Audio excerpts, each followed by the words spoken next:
Olá pessoal, tudo bem? No vídeo de hoje estaremos dedicando nosso tempo a você que deseja expandir o seu conhecimento livre de preconceitos e pensamentos arcaicos e principalmente a você que é alcoólatra ou convive direta ou indiretamente com um alcoólatra e isto esteja atrapalhando o seu culto religioso ou impedindo você de iniciar em um culto religioso. Estaremos aqui fazendo os comentários de como a bebida alcoólica entrou dentro dos cultos e ensinando também que é possível sim cultuar entidades como por exemplo Exus, Pombagiras, Caboclo, Preto Velho sem o uso de bebidas alcoólicas. Sim, é possível. E hoje iremos falar sobre isso. Logo após a vinheta vamos desvendar esses mistérios, ok?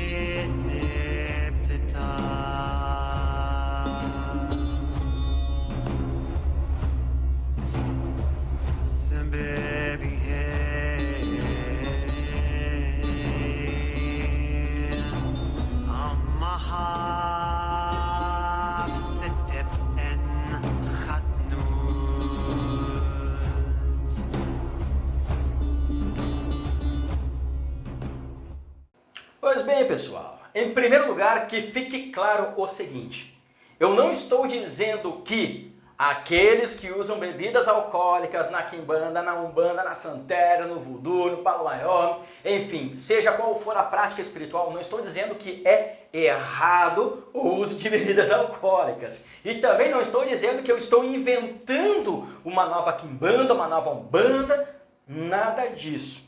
Nós temos que entender que um culto religioso, em primeiro lugar, é a forma de expressar a sua fé, sua devoção a uma determinada entidade, um grupo de entidades ou a um conceito espiritual, certo?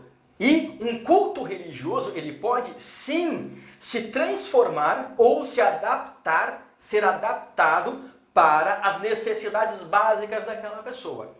Existem regras em cultos religiosos? Sim, existem. Mas algumas regras, elas não têm uma lógica específica espiritual ou existe lógica e ela pode, sim, ser substituída por outra, equivalente.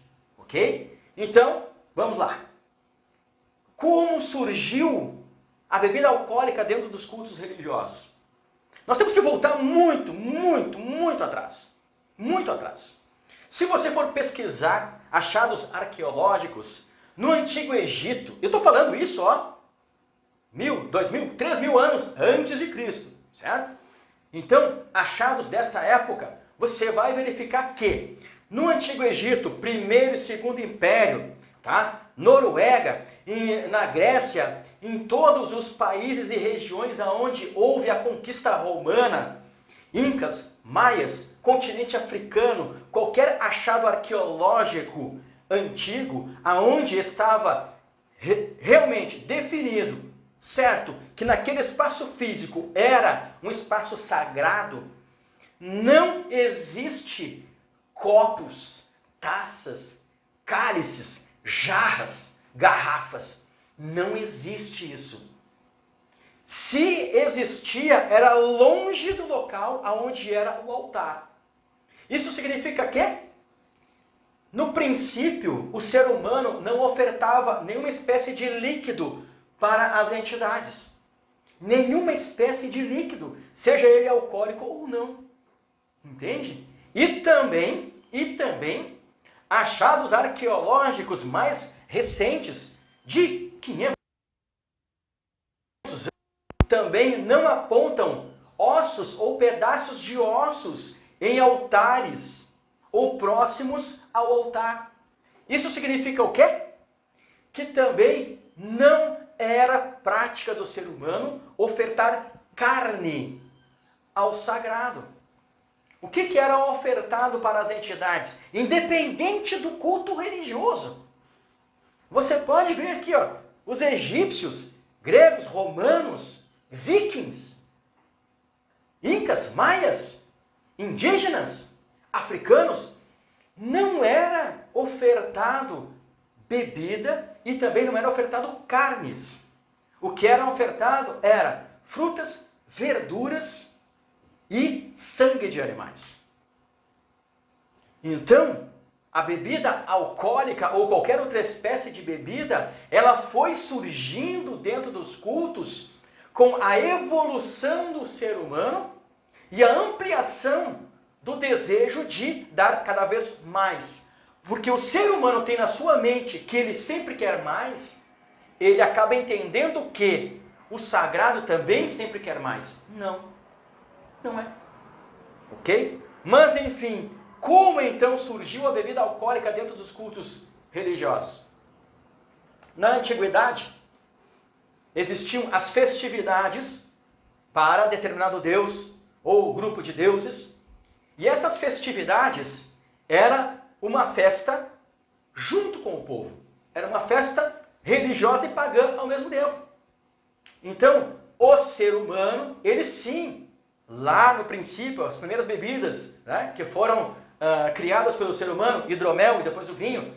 Então, as pessoas faziam banquetes, faziam as oferendas para as divindades e fazia um banquete para a população. E o povo comia. Comia carne, fruta, verdura e bebia hidromel, vinho. E com isso foi se acostumando a ter bebida alcoólica dentro de festividades sagradas. Mais adiante, quando foi começado a incorporação, quando a incorporação começou a se tornar uma prática nos cultos religiosos, independente do culto religioso que seja, quando a incorporação ela começou a ser praticada com maior frequência, aí a bebida alcoólica foi utilizada pelo homem para quebrar barreiras. O porquê? Que a bebida alcoólica ela ajuda na incorporação? Simples. Porque a bebida alcoólica ela faz o que com o corpo? Ela faz com que os seus reflexos e impulsos sejam mais lentos. Então, é muito mais fácil a entidade conseguir incorporar em um corpo que está mais relaxado do que em um corpo que está tenso. Então, a bebida alcoólica ela foi usada em grande quantidade para aquelas pessoas que iriam se incorporar. Porque a bebida alcoólica ela reduz os seus impulsos, suas reações, seus reflexos. Então, o álcool, ele sempre esteve presente dentro dos cultos aonde existia ou existe incorporação. Ok? Foi assim que a bebida alcoólica começou a entrar dentro dos cultos religiosos. Em primeiro lugar, fazia parte da festividade, aonde era o ser humano festejando aquela entidade, comia e bebia o álcool. Depois, com a chegada da prática da incorporação, o álcool ele era utilizado como um facilitador para a incorporação. Mas isso não significa que uma pessoa terá mais facilidade se estiver bebendo. Não, isso depende de cada um. Porém, atualmente é muito mais fácil uma pessoa sem uma gota de álcool no sangue incorporar do que era no passado. Isso porque a mente do ser humano ela foi evoluindo. Lá no passado, quando a mente do ser humano era bem menor, a mediunidade era bem menor, os chakras eram bem presos, fechados, o álcool ele era um grande facilitador para a incorporação. Na atualidade, não existe a necessidade do álcool para a incorporação. Mas lá, há 500, 600 anos atrás, era necessária a bebida alcoólica para quebrar as barreiras que existiam na mente e nos chakras da pessoa. Entendeu? E por que se dá bebida alcoólica para uma entidade? Simplesmente porque a bebida alcoólica ela foi associada ao culto e o líquido, sim, ele tem um fundamento, não a bebida alcoólica. A bebida alcoólica foi algo que foi sendo agregado às práticas, ao culto, pelo ser humano. que primeiro era bebido por ele, simplesmente para festejar, depois começou a ser bebido por ele para facilitar na incorporação e nas visões, certo? Porque também facilitava as visões e premonições dentro das práticas espirituais. E aí o ser humano começou a agregar que a entidade gostava. Não era a entidade que gostava. A entidade, sim, ela pode utilizar o líquido, não a bebida alcoólica, o líquido como um catalisador, como um instrumento para dar mais estabilidade aos procedimentos espirituais. Em muitos procedimentos espirituais é necessário sim um líquido, porém não existe a necessidade ou obrigatoriedade de ser uma bebida alcoólica. Uma entidade não precisa de bebida alcoólica. Precisa para quê? Ficar doidona, alegre? Não. A entidade não precisa de bebida alcoólica.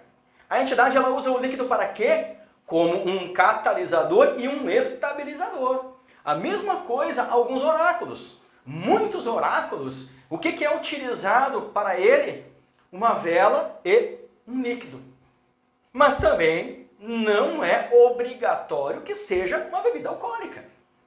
Então, como fazer para cultuar, por exemplo, Exus, Pombagiras, Caboclo, Preto Velho, aqueles que, por tradição, recebem oferendas como cerveja, vinho, cachaça, uísque, vodka, enfim, champanhe? Muito complicado de se aceitar. Porém, como eu falei no início, um culto religioso, quando necessário e quando possível, ele pode ser adaptado para a realidade daquela pessoa.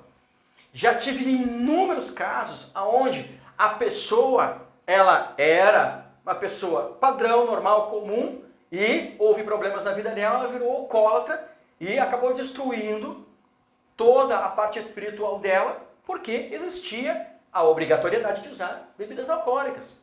Conheço outras pessoas que se envolveram com alguém que era alcoólatra e aquela pessoa também invadia o espaço físico onde tinham as suas entidades e tomava a bebida dos copos das entidades.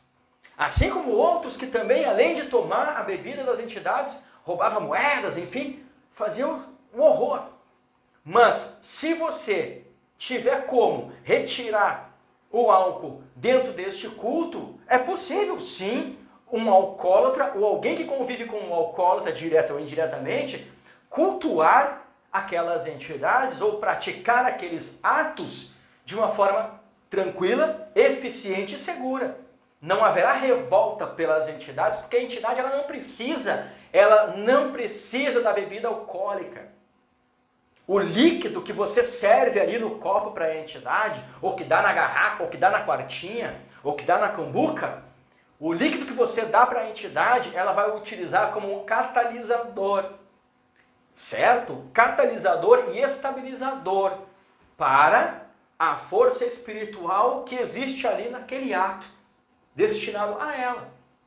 Sendo que em muitos cultos religiosos é proibido você dar apenas a bebida.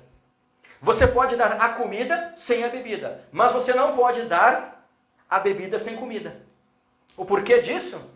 Porque a bebida é apenas um catalisador, um estabilizador. Então, só a vela, não existe necessidade de ter um catalisador, um estabilizador para a vela. Então, é obrigatório você dar algo a mais, porque ali está gerando uma energia e nós temos o líquido para estabilizar, catalisar, potencializar e assim a entidade utilizá-la. Ok? A mesma coisa assim, ó, a quartinha de Exu, a bebida que vai lá dentro da quartinha, o líquido que vai dentro da quartinha, não é para o Exu beber. Faz parte da consagração daquela entidade, faz parte do conjunto todo, e não é uma oferenda aquela bebida que vai na quartinha. Aquela bebida é estabilizador, catalisador e também potencializador de energias espirituais. Então, o que eu faço com Exus, Pombagiras, Preto Velho, Caboclo, que usam bebidas alcoólicas? Você pode substituir sim, certo? A primeira bebida e a mais sagrada de todas é água da chuva. Só que você não vai, a água está escorrendo pelo telhado, você vai com um copo lá, né? Não, tenha paciência. Você vai pegar um recipiente limpo e você vai colher a água da chuva. Coloque dentro de uma garrafa e reserve. Este é o melhor de todos. A água da chuva é a água mais natural, mais limpa, a água mais sagrada que existe. Depois disso, água de coco. Não aquela comprada lá na caixinha no supermercado. Não, a água retirada do coco mesmo. Comprar o coco verde e retirar a água do coco. Depois disso, água de uma nascente. Água de cachoeira, água de rio, de mar doce, certo? Estes são os líquidos que você pode oferecer para caboclo, preto velho, exu, pombagira. Sim, pode. Se você já é adepto do culto à quimbanda, se você já é adepto ao culto de umbanda, certo? A umbanda vai aceitar naturalmente, sem necessidade de nenhum procedimento. Naturalmente, pode oferecer lá a bebida, água de chuva para o preto velho, para o caboclo, pode oferecer água de coco para o preto velho, para o caboclo, não haverá nenhuma espécie de redução de forças espirituais. Na quimbanda, onde existe o corte, sacrifício de animais, você pode, por vias das dúvidas, se já faz muito tempo que você está com essas entidades, você pode fazer o seguinte: você vai separar um copo da bebida que você vai querer dar para aquela entidade, tá? Desta bebida nova, né, sem o álcool, e você vai fazer o sacrifício de uma ave, colhendo o sangue juntamente com este líquido, e vai servir para a entidade apenas o sangue misturado com aquele líquido. A primeira vez. Dali por diante, não tem como ter quebra de força espiritual. Não tem como. E se você faz menos de 3 anos,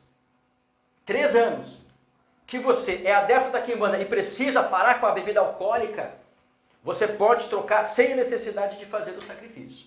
Ok? Espero que tenha o pensamento aberto, a mente clara, livre de preconceitos. E o que eu estou expondo aqui é, em primeiro lugar, o meu conhecimento sobre como surgiu a bebida alcoólica dentro dos cultos religiosos, certo? E como é possível cultuar entidades que, pela tradição, têm a bebida alcoólica incluída para elas. Porque essa tradição, ela foi incorporada pelo próprio ser humano. Como eu havia comentado, no princípio da humanidade, não existia nenhuma espécie de líquido a ser oferecido para entidades. Nem mesmo carne. Nem mesmo carne. Entende? Pode pesquisar, pesquise à vontade. Como eu disse, qualquer achado arqueológico aonde esteja dizendo aqui era um altar, não haverá copo, não haverá cálice, não haverá jarra, não haverá garrafa. Haverá sim mais distante. E se estava mais distante, não era para as entidades, era para o guardião, para o mestre e para os adeptos ou pessoas que circulavam naquele ambiente. Ah, sim, já ia me esquecendo. E para você que faz evocações a daimons, demônios, aonde que em praticamente todas as evocações envolvem bebidas alcoólicas, o que fazer? Simples. Em meu conhecimento, eu tenho 3 espécies de bebidas que podem ser utilizadas. Água de chuva, fonte, vertente, cachoeira, rio, lagoa, misturada com enxofre. Exatamente. Então, um copo americano, você vai utilizar 7 colheres de enxofre. Enxofre é um pó amarelado e você encontra facilmente em agropecuárias, certo? Em lojas que vendem produtos para animais, ou então em algumas lojas de umbanda, artigos de umbanda e candomblé, ok? Esta é a mais fácil de todas, que seria água pura, natural, certo? Como havia comentado anteriormente, e em um copo americano, 7 colheres de enxofre. Aquela que já é mais difícil agora, água colhida de uma fonte termal. E a outra opção seria água de brejo, certo? certo? Essas seriam as 3 opções que eu conheço. Poderão existir outras, mas estas são as que eu conheço. Ok? Então, pessoal, o recado de hoje é este. Espero ter ajudado, espero que isso contribua de alguma forma para vocês. E a mensagem foi dada. Muito obrigado, até mais.